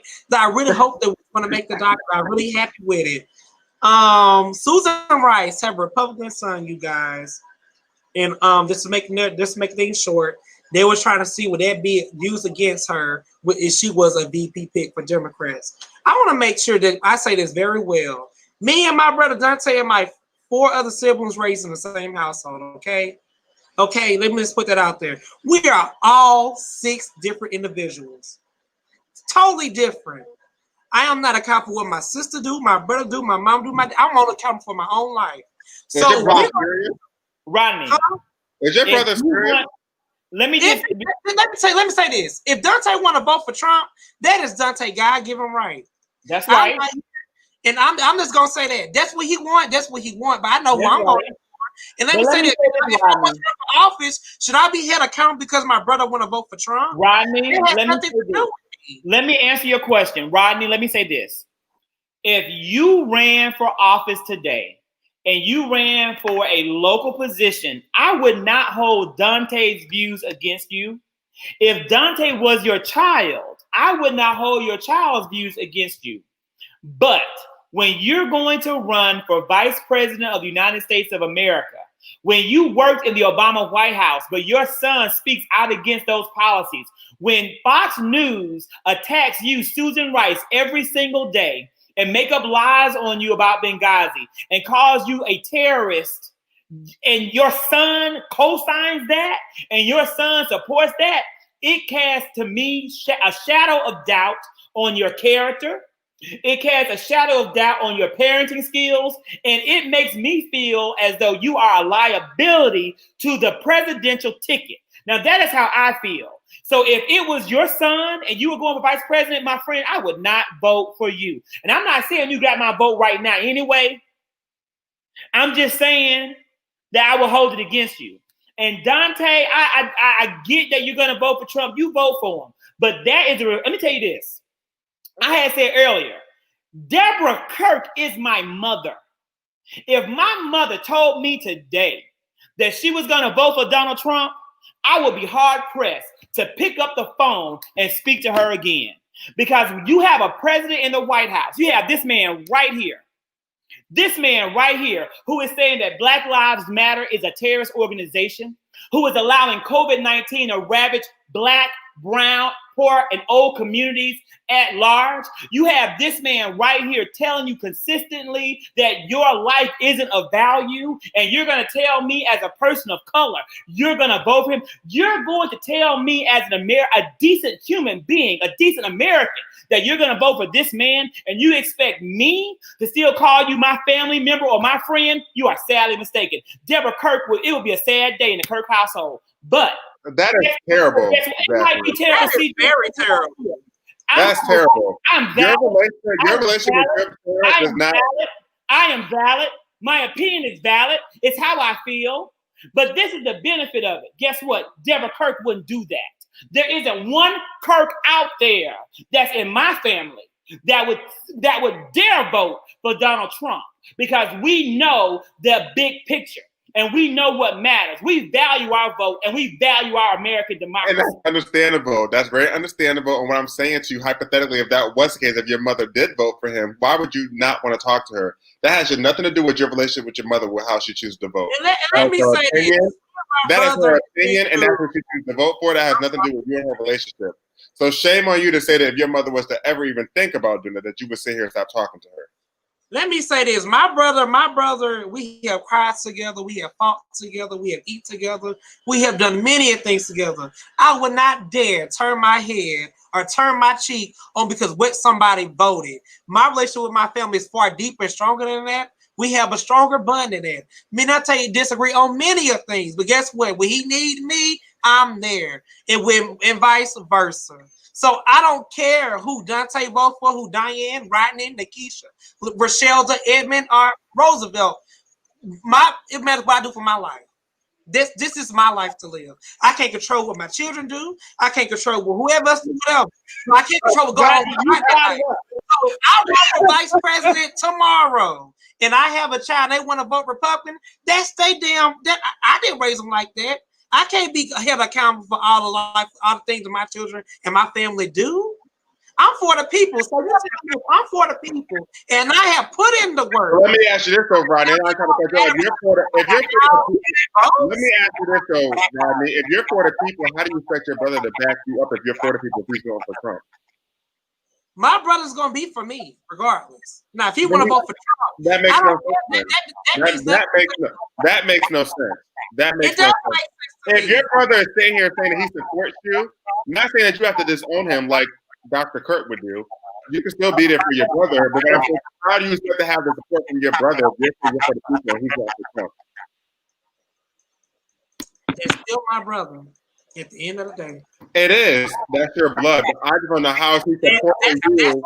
How is he supporting you It's if you still are my not brother. supporting Trump, Trump? Trump will be my dead in 20 plus years. Me and Dante will hopefully by God still be here. You get what I'm saying? So I No, don't you care. don't get what I'm saying to you. What I'm asking you to you, how would you have the support from your brother when he does not support what you believe in? What you about to support? If he don't vote for me, oh well, he don't vote for me. No, what I'm saying to you, let's say for instance you went to something where you needed his support. You want your family to support you. But he doesn't believe in that because he believes in what Trump Thank believes. you. Can you post this on the screen? Enough said. Period. I think that we can agree. You understand what I'm saying? I would hope. Ryan. I have conservative family members too. My sister, who will not define her political views, but this Susan Rice thing, it's just too high profile for them to be on opposite ends of the spectrum. So I feel like if she's going to run for such a high position, that they need to be on the same page, her and everybody in her household. So I agree with that. So for me, I think a good example of this in terms of the Trump administration was Kellyanne Conway and her husband. Kellyanne, of course, I think she was Speaker of the House or press secretary, whatever she was. No, she wasn't Speaker, press secretary, my bad. And neither one. And Kellyanne Conway is an advisor to the president. She has never, she's never won an election. So in whatever capacity she was, her husband was anti-Trump, and he was tweeting and dragging this man left, right, up, down, north, south, east, and west. I don't know where she stands right now in terms of the Trump administration. I don't know if that partnership still stands, that marriage, or what have you. But we've seen it. I know it was a hot topic. A lot of places, a lot of people were like, to her husband, how can you have a wife that works with this man? How do y'all sleep at night together? That kind of thing. So, just looking at that example, if it works for them, or if it worked for them, who are we? Let me say this. It is not about a Republican Democrat issue. I have no problem with anyone in my family being conservative, Ryan, or supporting any Republican or any member of the Republican Party. I have a problem with somebody in my family supporting this man. I have a problem with somebody in my family endorsing someone who says Black Lives Matter is a terrorist movement. I have a problem with someone in my family saying and supporting someone who denies climate change. I have a problem with someone in my family saying that who supports the racist rhetoric that this man lets out of his mouth. And so I absolutely stand by my statement that if my mother said she was voting for this man, I would not be able to engage with her in civil discourse any further. Okay, so has Susan said anything in regards to this issue yet? Like, do we have a quote? Do we have a clip? Do we have anything? Yes, Susan Rice has said that she encourages her son to think for himself and she supports his free ideas and free views. And again, that's fine. I'm proud of her for doing it. Like I'm proud of Rodney for standing by Dante and Dante standing behind Rodney. I love that brotherly bond. May God bless you forever. In the bond of brotherhood, I'm trying to think of famous brothers. All I can think of is Cain and Abel, and that's a bad example. But maybe we could think. No, you didn't. I know there are better examples out there in the world. I'm just, I do not. I think again, this to me disqualifies Susan Rice as a vice presidential candidate because the Republican Party will use this against her so tactfully and so intelligently. If your own son can't support your candidate, how in the world can you be vice president? And with that being said, is there another topic on the floor for discussion? Because we could beat this into oblivion. For me, I will. Oh, go ahead, Rodney. Something really quick. I feel like everybody on this cast, for what I know, is going to vote Democrat. I mean, if you don't, that's your business. That's your business. However, if the goal is to get Trump out of office, I said this on previous lives before. It could be a snail running against Trump. Guess what? Who Rodney gonna vote for? The snail. So we're gonna be here and want to pick because nobody's gonna be perfect candidate in anyone's eyes. It's all gonna be an issue, a flaw. Somebody gonna go down somebody's Twitter from 20 years ago and say they said this, blow it up in the news. I don't give a damn. That's I true. care about getting Trump out of office. And if Susan Rice's son want to say go hold Trump, that's her son business. Guess who I'm voting for still on in November? Joe Biden. And to be honest, I'm not siding with her son, but this story is the American way. This is what America is built off of. This is our right to vote and to choose who we believe in and who we choose to support. So I can understand how the Republicans could use it as an attacking thing towards her. But if you're looking at just what America is, air quotes, if you will, she's living the American story. There's nothing more American than that, you know. So and that's just real. I'm not siding with it, but that's what our country was built upon. I guess in another topic, I did want to talk about our good friends in Paulding County, specifically North Paulding High School. If you all saw the picture that went viral of the student taking a picture during class changes. Oh yes, yes. High school, and few people were wearing masks, and it was very crowded and stuff like that. And then she was suspended for 2 days, but she was reinstated. I want to say maybe 2 days ago. I personally sent an email to the principal and the superintendent of Paulding County because I thought that was extremely uncalled for. Like we say, what's done in the dark will come to the light. They were going to get exposed anyway. Clearly, for me, I think that the leadership team, they should be suspended because it clearly showed that they had no security precautions to protecting these kids. And it validated all of our points that we were talking about reopening schools early. We literally saw it in that photograph. So yeah, I just wanted to talk about that one too. Again, we didn't. Right. I said this 2 weeks ago that these large high schools, class changes, there is no way to social distance. You are literally touching somebody on all four sides of your body. So, I mean, like I said, infection rates are going to shoot up. They're going to close the schools again in 30 days, and it's very sad, but that's it's unfortunate. And just to make sure, you know, Black Twitter is not really happy since I'm just on political rant. I can't believe this. I feel like I'm Zach. Black Twitter is not really happy with Kamala Harris because she's married to a white guy. They saying she don't represent Black folks. So again, it's so much that goes on when it comes to these politics, you guys. Somebody got something to say about this person, that person, whoever.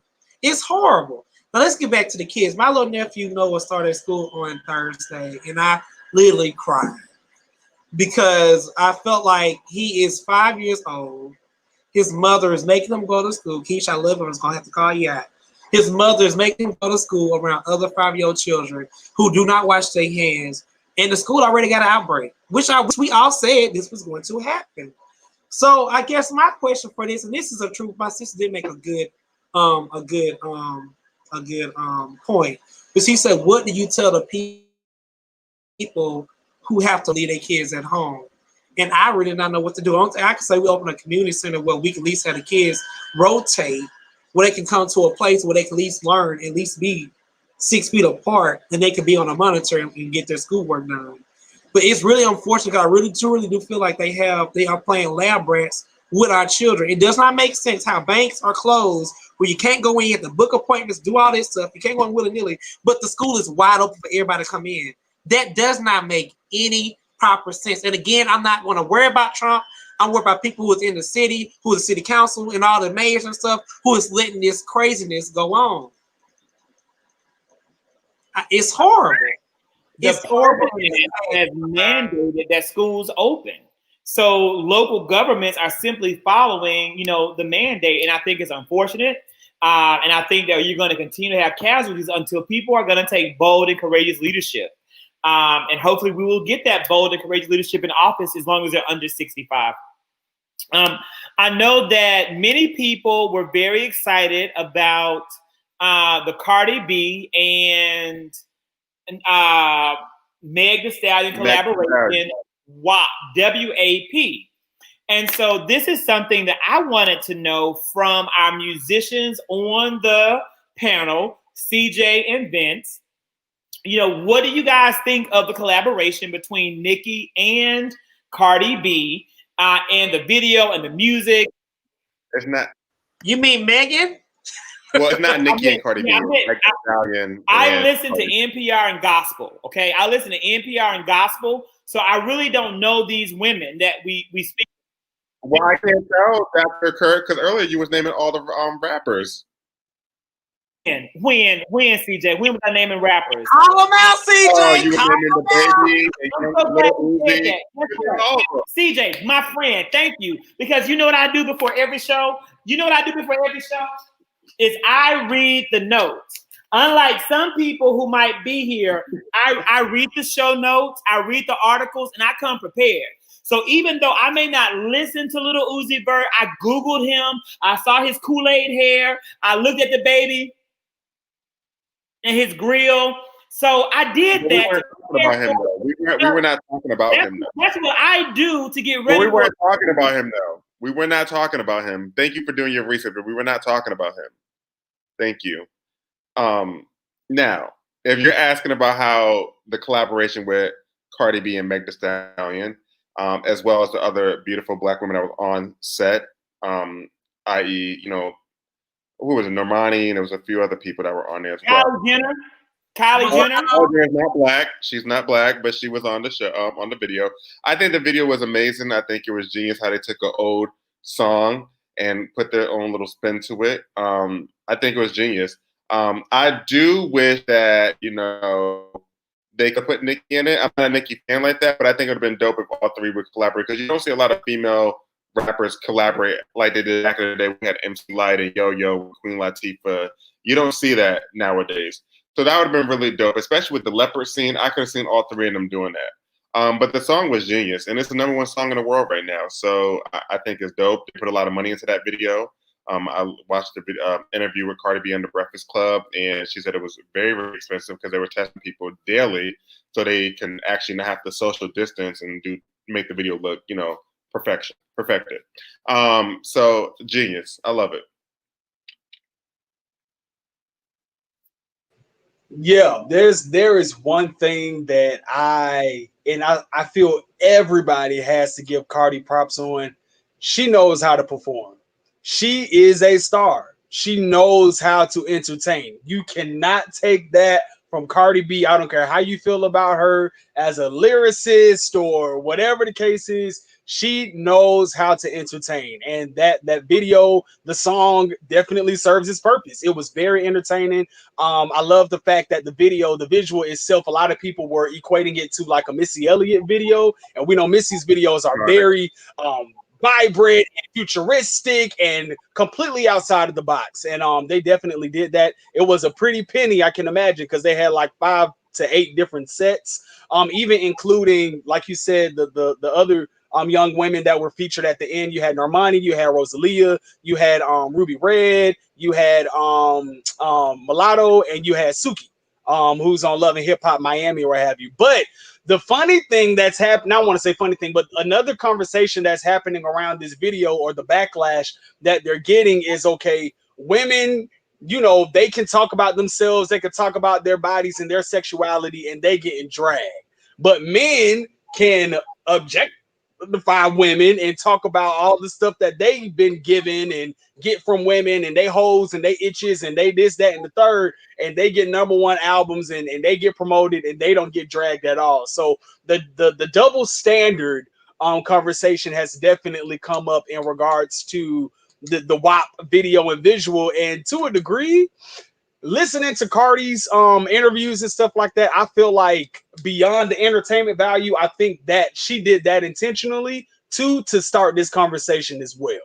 And I think with the Me Too movement and just women's empowerment and stuff like that, it's definitely serving its purpose in pop culture, as well as it, you know, correlates with where the world is today too.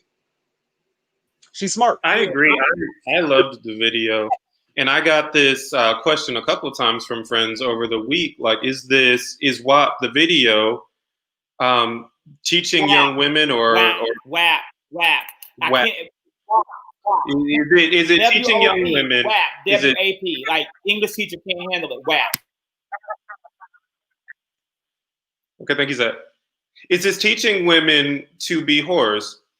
And to that, I said no. And I agree 100% with Vince that women are allowed to express their sexuality, men do it every single day in every single song. So I loved it. I thought it was a work of art. That Vince, I see Vince saying, Ryan, we all had the same viewpoints. I don't understand how men can talk about doing all this crazy stuff to women. They have daughters and all the mothers. But first time a woman talk about anything with her body is wrong. I don't understand that. I mean, it's their business, you know. And like Candace said, these OnlyFans subscribers is everywhere. It's gay, straight, bi, whatever you want to be now. Everybody got OnlyFans page, so I don't. But I want to say this: I don't like how we are normalizing porn to be the spotlight and it's so open. I don't agree with that. I feel like it should be something like, you know how you was little, you know, like, do you know when your dad had stuff up, you know, that was his porn stash or whatever? That's how it was in my household. I don't know. But like, you knew how to go. Now it's like you click on the internet, you can see what you want to see without even sneaking to do it. You get on Twitter, Facebook, Instagram, Snapchat. It's sex everywhere. So I guess my question for you guys, when it pertains to this, do you feel like sex now is just the forefront of everything now? Like it's glorified to be a person. I mean, absolutely. I mean, sex sells. Did you say it was WAP? Did you say it was WAP? I mean, technically it's WAP. You know that in there? We know it's WAP, but they're saying it's WAP. But that's not right. WAP is WAP. Is WAP. Well, WAP is WAP. Let's know that they're getting paid millions. It's fine. They're getting paid millions to say it incorrectly. You cannot agree to spell a word and say a word that is wrong. Like that's First of all, technically it's not even a word, it's an acronym. It's an acronym, first of all. Let's start with that. Okay? So if they want to WAP, it's an acronym. Whatever. It was 101, Dr. Kurt. But no, sex sells, unfortunately. And it's wrong. I think it's definitely wrong how, you know, people exploit themselves, especially with people that are younger. And I think people aspire to do that because they think it's the right thing to do because that's all they see. I mean, you just think about even TV shows now, even with the language that's been displayed on TV shows. When I was growing up, you would never hear the word ass or, you know, the S word or whatever. You would never hear it on regular day TV shows. You hear that. And even some of the sex scenes, you would never see that on TV back in the day. And you see general sex scenes on just regular TV shows. Now, yes, they give the parental, you know, advisory on the, you know, the top left of the corner, but it's just, and these are not even on like premium channels. These are on regular channels that you see sex being glorified. But no, I don't think it's right. Absolutely, I don't think it is. And people are promoting these OnlyFans pages as well as if it's a career, which I also don't think is. I think it's okay. Let me give a different point of view, and I'm really thankful that I'm able to do so. I believe that God has given every single person a unique set of talents and a unique set of gifts. And however you use the abilities that God has given you is, and if it's going to glorify the kingdom of the Lord, then it's absolutely justified and it's okay. We don't have the right to sit here in judgment of anybody's choices on how they choose to live their life and what they choose to do with their bodies. So I absolutely have no problems with people making $100,000 on OnlyFans. So here's an example of, there's a celebrity, Dallas Wade. I think that's his name. I follow his Instagram. I do, and on his Instagram, it's like modeling stuff. It's like Flashman Wade. And I know that there was like I haven't watched the Netflix special, but I read about his Netflix special. I don't know what it's called. I don't know if it's an episode of a series or what. But I know that in this Netflix special, it was revealed that he makes over $100,000 a month on his OnlyFans page. I don't think there is anything wrong with that whatsoever. Why do you follow him, if you don't mind me asking? I follow him on Instagram like I follow many people. He's not posting nude photos on Instagram. He's posting pictures of his modeling and of his artistic pursuits. No, I no, follow no. a number of Black creatives because I enjoy the aesthetic of Black What you're creatives. not going to do is sit here and act like he's not sitting here posting pictures on Instagram, and they might not be new, but you definitely know what the objective in the picture is. No, and I do, and I am saying that I applaud his creativity for finding a way to make $100,000 a month on OnlyFans. And he's also there's he's out here telling false lies in these streets, okay, so he can get more people, and that's fine. He's using his talent to And get. that's okay. There's nothing wrong with that. You could have answered the question of why do you follow him? Why do I you just told you that I appreciate the aesthetic of the Black creatives. I follow a number of Black creatives, and I'm going to continue to do so. What is he doing that's creative? Answer the question clearly. Doing that's creative, if you don't mind me asking, what is he doing? Excuse me? What is he doing that's so creative? His art. What art is that? His He's body? a model. It's exactly like you follow any other model. He's modeling, and I'm admiring his work. I've answered your question multiple times. I've answered your question multiple ways. Now, I may not have answered the question the way you want me to answer the question, but the question has been answered, CJ. So let's move on. That's fine. Let me say this. That's fine. Y'all remember a time when we were younger, when BET Uncut came on late? You remember a time when they had Real Sex came on late? It wasn't during the daytime. Is there sex everywhere now? And I'm gonna say this: it takes no talent to have sex in front of a camera. Anybody can have sex. Let me say what I gotta say. It takes no talent to have sex. It's no talent in that to have sex. Now, am I against you making your dollar? That's your business. But what I'm not gonna say is I'm not gonna say I aspire to be an OnlyFans boy. I'm not gonna do it, and I feel like we are glorifying people to have sex on camera. That's not your talent. God didn't bless you. I'm not. You will never see me degrade myself like that. That's what my mom. That's not your talent. Look me up. Exactly. It doesn't take talent to be on OnlyFans. It does take talent. It does take talent. To sit here and be on OnlyFans. It don't take talent. It don't. Yes, it does. It doesn't. And if you think that you're sadly misguided, you sit here and think that it takes talent to do an OnlyFans page. It takes talent to be able to market yourself in a way that makes people pay you money for Let me something. tell you something, Zachary. If you have a body and you're attractive, there's no genius that goes into marketing that. You don't have to. Not everybody is dressed in that way. Said that you sit here and follow that man because of his aesthetics.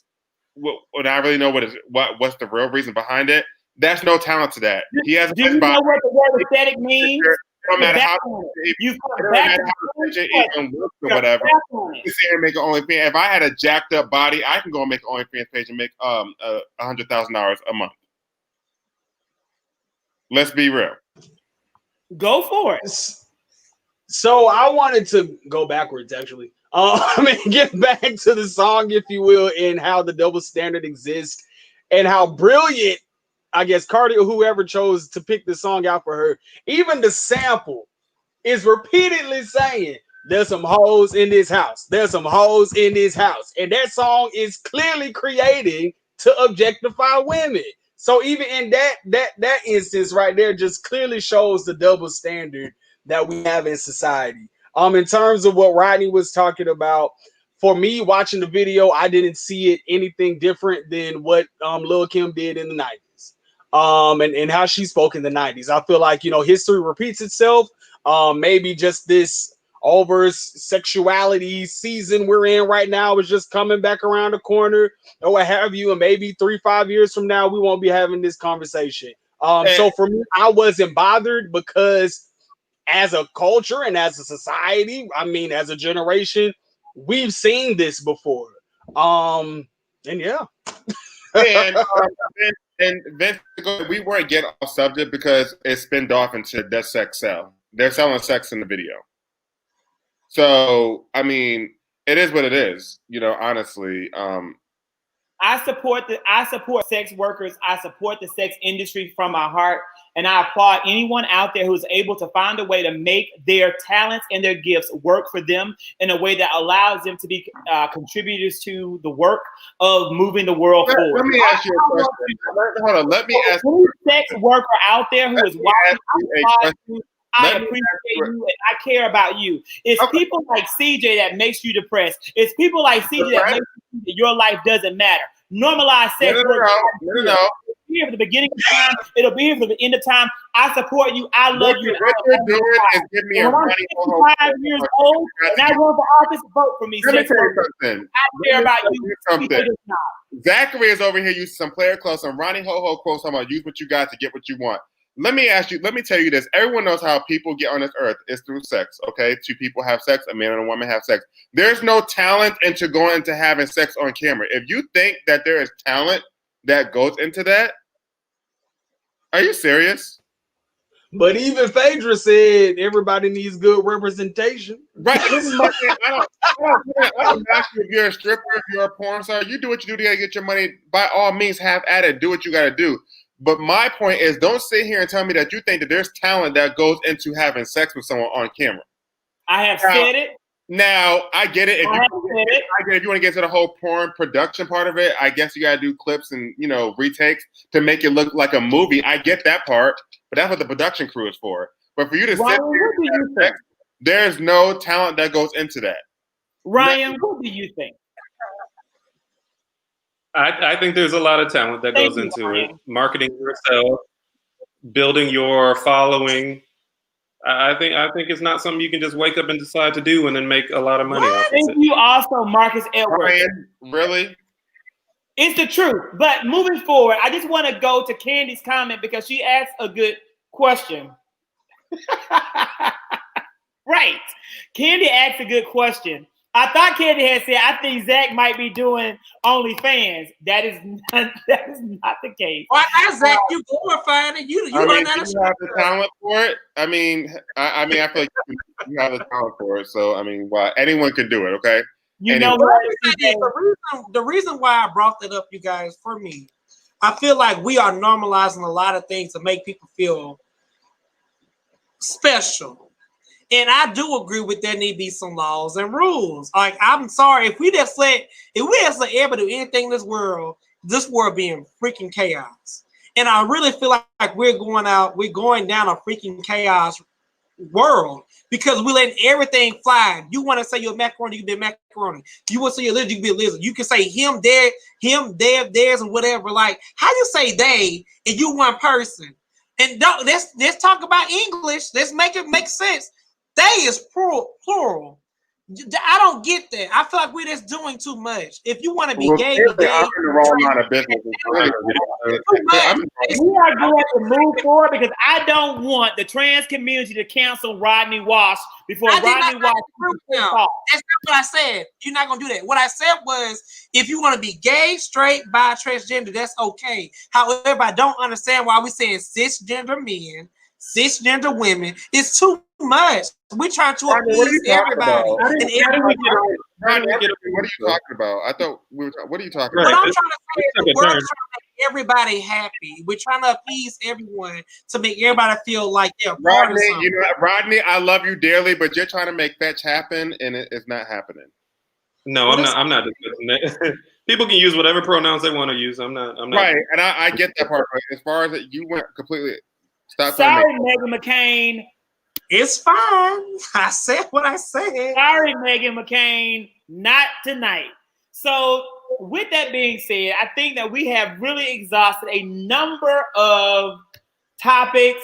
We hope that everyone out there can go out and enjoy some WAP or WAP or WAP. It's an acronym. He's talking about WAP, but he know who Dwayne Flashman Wade is. Right, girl. Thank you. And probably knows all the other ones. I can go down the list. You probably know Tino Black too. Actually, I don't. So, and with that being said, it has been a wonderful night. We hope that everyone will join us on next Monday on the page. Gentlemen, are there other things that you have? Please subscribe to her OnlyFans. Candy has been working out really hard. Her body's on point. So I know that she has some candy coon to share on that page. Some candy coon to share. Well, my OnlyFans is gonna be coming out soon because clearly I'm in the wrong line of business. So, CJ, how much are you gonna charge that OnlyFans? $199? $199. You can afford it $199. Okay, thank you. CJ, you're right. I don't have $199 a month to give you. You are absolutely correct. And I would have free to give you when you make I'm your. not an OnlyFans. I didn't say I was gonna start an OnlyFans. He using a Trump tactic to get votes. That's what they do. They say if they say to get the votes, that's what Zachary is doing. He would say anything to get them votes. You actually just sat here and said he don't have an OnlyFans page. It definitely just made you read subliminally. And now you can go search him and find his OnlyFans page. That's what he was telling people. I don't have one, but you can go search my name. I'm sure you'll find it. Ooh. Candy wants to collaborate, CJ. And we can definitely collaborate. I'm all about making the money. So, clearly I'm in the wrong line of business, so I need to get into it. Clearly, sex is a talent, and there's an art to it, like on this live. So, yeah. Right. $199. Let's be real. Let me tell you that if I do OnlyFans, it's going to be $60 a month. Now, child, that's a little high. Look, I got good talent. Good point. I got good talent.